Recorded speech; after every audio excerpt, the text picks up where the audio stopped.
Imagine a society with no police, no courts, no written laws, and no government, yet virtually no crime, no poverty, and decisions made by unanimous agreement.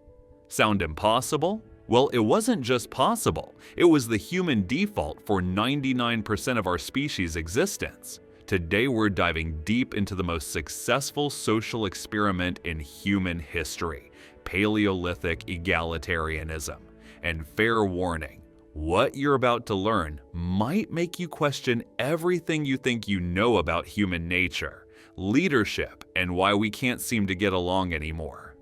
Here's what doesn't make sense. We share 99% of our DNA with chimpanzees primates notorious for their brutal dominance hierarchies, where the alpha male literally beats subordinates into submission. Yet somehow, for millions of years, our ancestors lived in societies where anthropologists describe as reverse dominance hierarchies. Systems actively designed to prevent anyone from gaining power over others. This isn't romantic speculation. This is documented reality from every corner of the globe where hunter-gatherers have been studied. From the Kung of the Kalahari to the Inuit of the Arctic, from Australian Aboriginals to the Hadza of Tanzania, the pattern is universal and unmistakable. But here's where it gets really interesting. Recent archaeological evidence from sites like Dolní Věstonice in the Czech Republic shows us something remarkable. These societies made decisions affecting the whole band through long discussions aimed at consensus, and it was apparently taboo to tell another person what to do. Think about that. In a world where a single bad decision could mean death for the entire group, where choosing the wrong hunting ground, migration route, or seasonal camp could be catastrophic, they still refuse to concentrate decision-making power in the hands of one person. So how did they pull this off? How did our ancestors solve the coordination problems that plague modern democracies? Manage resources without creating inequality, and maintain social cohesion without coercive authority? The answer lies in what anthropologists call active egalitarianism, and it's far more sophisticated than anything we practice today. Let's start with leadership, because Paleolithic societies did have leaders. They just redefined what leadership meant entirely. Instead of permanent positions of authority, they had what researchers call situational leadership. Picture this: when the band needs to track a wounded mammoth, the best tracker takes the lead. When they're deciding where to set up winter camp, the person with the most experience in local geography guides the discussion. When someone falls ill, the most knowledgeable healer directs treatment. But, and this is crucial, the moment that specific situation is resolved, that temporary authority evaporates. The archaeological record supports this beautifully. At sites like Mezhmyskaya Cave in Russia, we find evidence of specialized tool-making areas, but no single master craftsman's workshop dominating the space. Everyone had their expertise, everyone contributed their knowledge, but no one accumulated permanent power. But what about conflict? Surely in a world of scarce resources and life or death decisions, people must have disagreed violently, right? Here's where the archaeological evidence gets fascinating. Despite extensive study of Upper Paleolithic cave paintings, none explicitly depict people attacking other people. When we do find evidence of violence, it appears to represent rare, spontaneous confrontations over game resources rather than organized warfare. This tracks with what anthropologists observe in modern hunter-gatherer societies. Conflict resolution relied on a sophisticated toolkit of social technologies that we've largely forgotten. First, there was the practice of talking out, marathon discussion sessions where everyone could voice their concerns until consensus emerged. These weren't quick votes or majority rule decisions, they were exhaustive processes that continued until every single person could live with the outcome. Second, they used what we might call social leveling mechanisms. If someone started accumulating too much influence, the group would deploy humor, teasing, and subtle social pressure to bring them back down to earth. The anthropologist Richard Lee documented this beautifully among the Kung, where successful hunters were expected to downplay their achievements and share credit with others. Now let's talk about something that would blow the minds of modern economists: how Paleolithic societies managed resources without creating inequality. Because the evidence suggests they didn't just avoid extreme wealth gaps, they actively prevented them from forming in the first place. The key was what anthropologists call demand sharing, combined with immediate return economics. Unlike our modern system, where you work now to accumulate wealth for later, Paleolithic economies operated on the principle of use it or lose it. Archaeological evidence from sites like Qasim Cave in Israel shows us communal hearths large enough to roast massive quantities of meat, clearly designed for group consumption rather than individual families hoarding resources. But here's the brilliant part. This wasn't just about kindness, it was sophisticated risk management. In a world without refrigeration, insurance companies, or government safety nets, sharing was literally a survival strategy. Today I kill a large animal and share it with you. Tomorrow you find a rich plant food source and share it with me. The anthropologist James Woodburn called this the original affluent society, not because they had lots of stuff, but because they had perfected the art of having exactly what they needed, when they needed it. But what prevented freeloaders? What stopped someone from taking without giving back? This is where the social enforcement mechanisms get really interesting. In hunter-gatherer societies, your reputation was your most valuable asset. Someone who consistently took without reciprocating would find themselves gradually excluded from the sharing networks that made survival possible. The archaeological record from sites like Dolny Vestonice shows us evidence of this in action. We find tools, ornaments, and raw materials that originated hundreds of kilometers away, clear evidence of extensive exchange networks. But notice what's missing. There are no accumulated stashes of wealth, no evidence of individual hoarding, no rich quarters versus poor quarters in their settlements. This suggests something remarkable. They had figured out how to maintain complex, long-distance economic relationships without allowing them to create permanent inequality. It was capitalism without the capital accumulation, trade without the exploitation. But let's dig deeper into something the original video touched on, but didn't fully explore. What was it actually like to live in these societies? What did it feel like to be human in a world without hierarchy, without accumulated wealth, without permanent authority figures?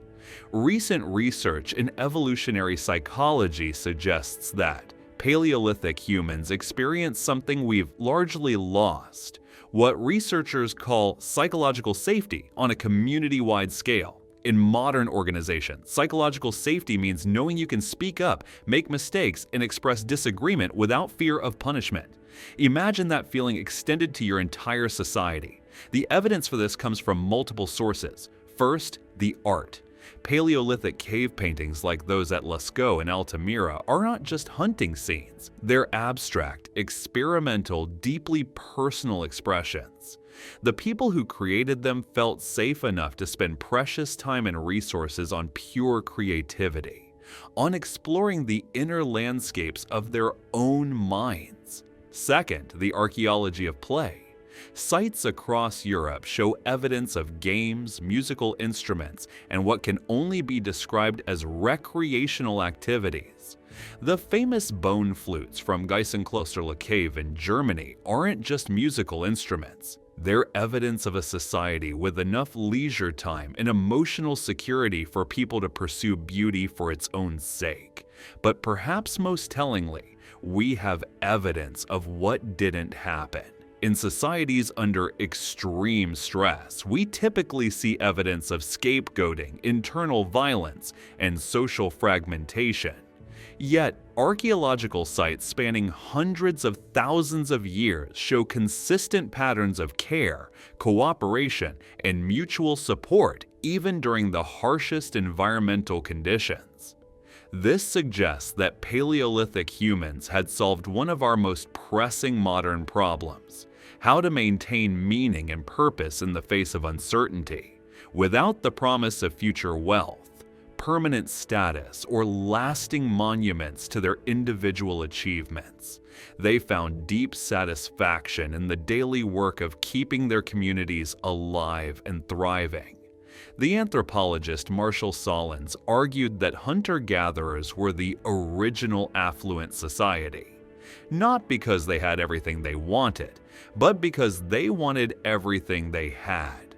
This wasn't just economic, it was profoundly psychological.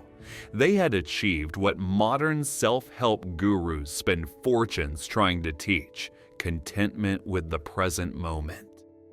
So if this system was so successful, what happened? Why did we abandon a social organization that had worked for millions of years in favor of the hierarchical societies that dominate today? The answer lies in one of the most dramatic transitions in human history, the Neolithic Revolution, when we invented agriculture around 12,000 years ago. And here's the thing: the archaeological evidence suggests it wasn't entirely voluntary. Climate change at the end of the last ice age created new pressures that the old system couldn't handle. As glaciers retreated and sea levels rose, the abundant megafauna that had sustained hunter-gatherer societies began disappearing.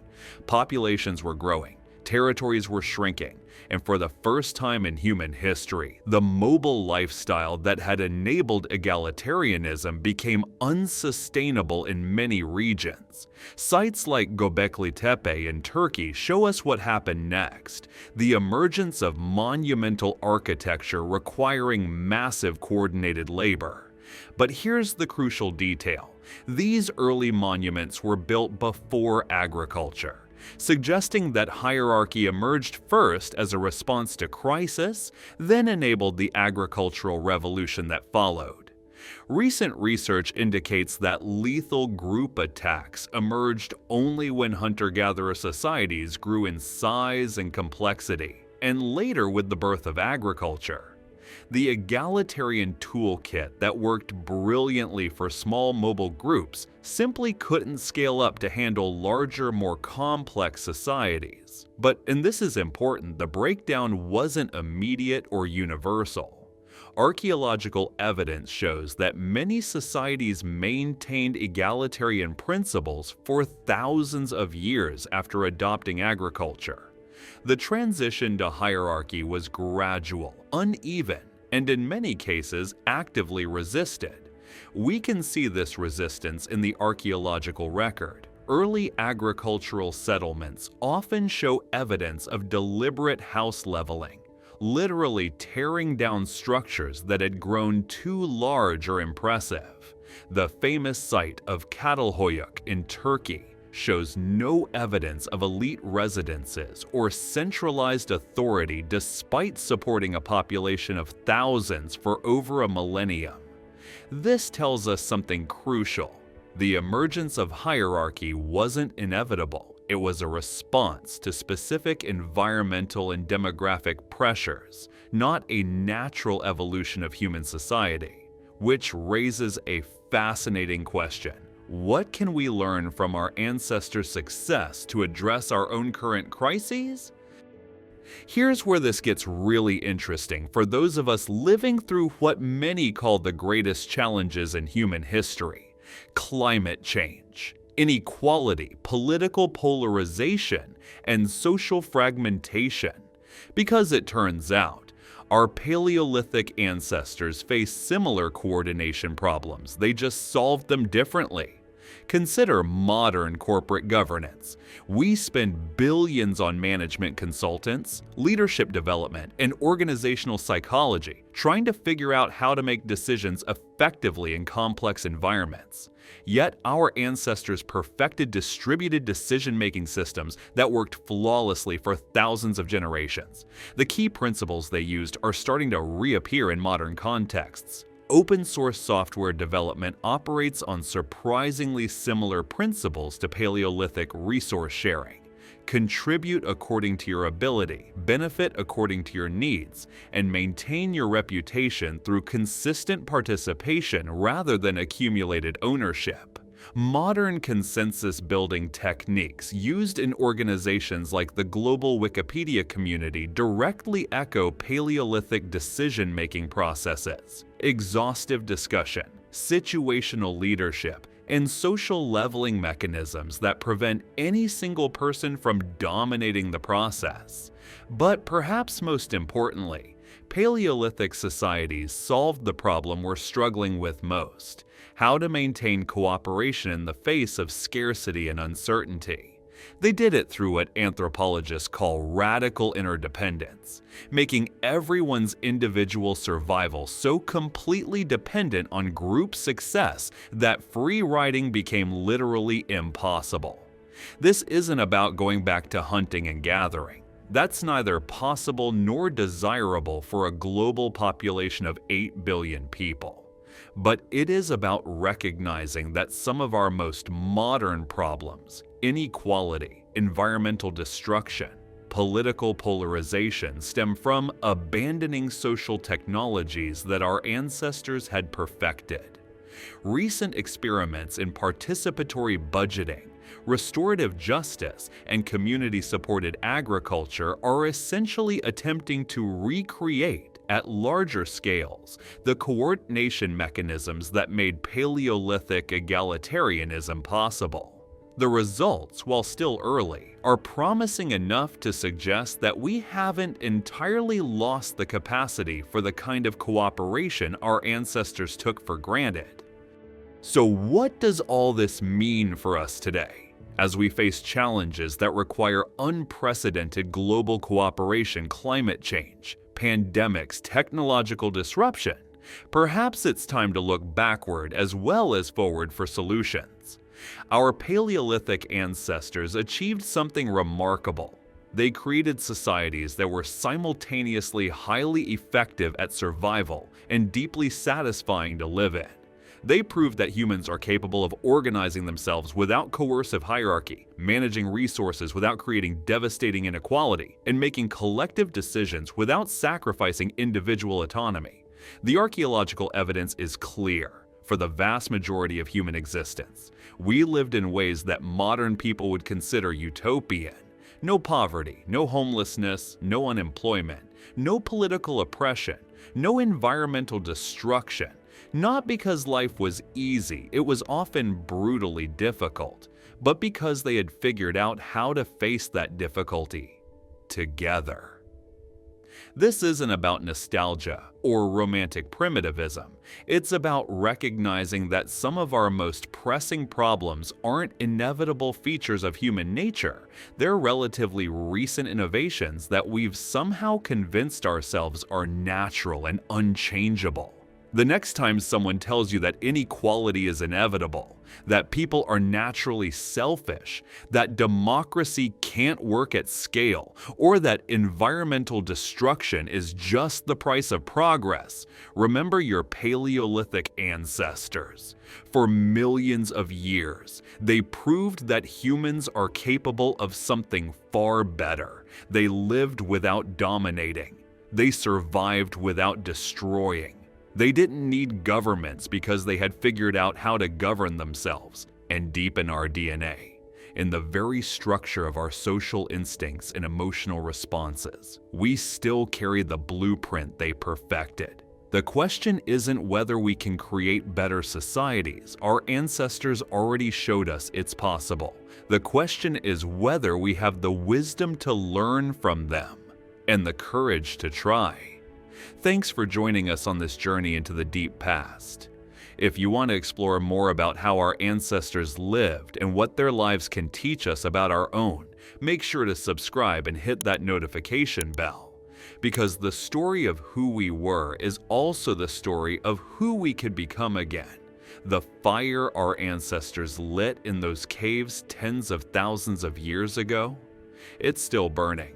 The question is, will we use it to light the way forward, or let it die out in the darkness of our own making?